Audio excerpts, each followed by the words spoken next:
The last 8 months. Oh, big time. My life has changed dramatically. 6 months ago, 7 months ago now, I was in a wheelchair and not being able to walk without sticks. I call them sticks, crutches and stuff like that, because I have MS, and I was diagnosed in September of '98 when I was training for a marathon at about 12:15 p.m., give or take a couple of minutes. 7 months ago, I was in Lake City to attend my wife's funeral. My wife died on June 2nd of last year, and it made me realize that having MS and dealing with it as long as I have, and the things that come with it, is a walk in the park on a sunny day compared to losing my wife. And the way I lost my wife, she lost her job and committed suicide, and it was something that is hard to deal with. It still is, and I don't think I'll ever get over that.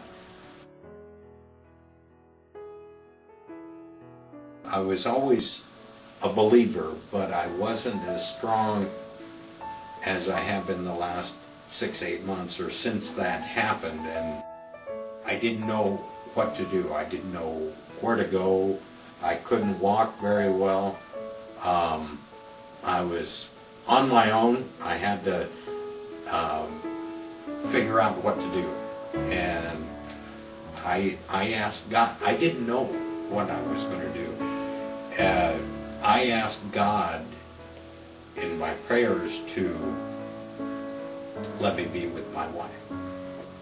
I asked for that. I was angry. I took the handicap sticker out of my car.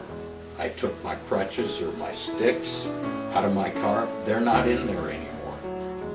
I get a lot of emails from Victoria Squid, Darren, you, about prayer requests. And 6 months ago, I would have, okay, they're there. You know, it's just another thing in my inbox. Now, it seems that I pay close attention to that even more so, because if people say, power of prayer, okay, it's there, give us some indication. Well, if people don't know the power of prayer, have them come see me. I'm walking now, and I do have a part-time job. I haven't been able to work, you know, in years, and I do now. And strictly, if I didn't have prayer, or I didn't have God with prayer, I wouldn't be here talking today.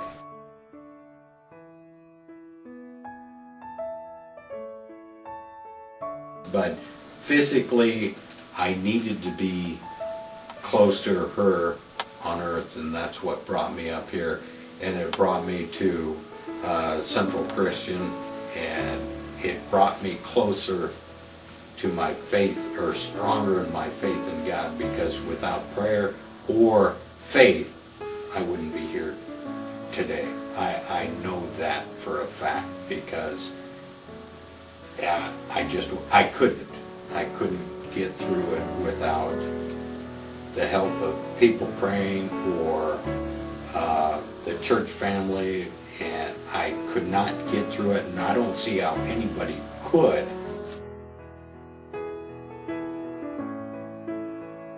At Melinda's funeral memorial service, I read Psalm 77, and it's an angry psalm. It's angry at the beginning, and I was angry at God for what He did. I mean, first MS, and then I lose my wife. MS is hard enough.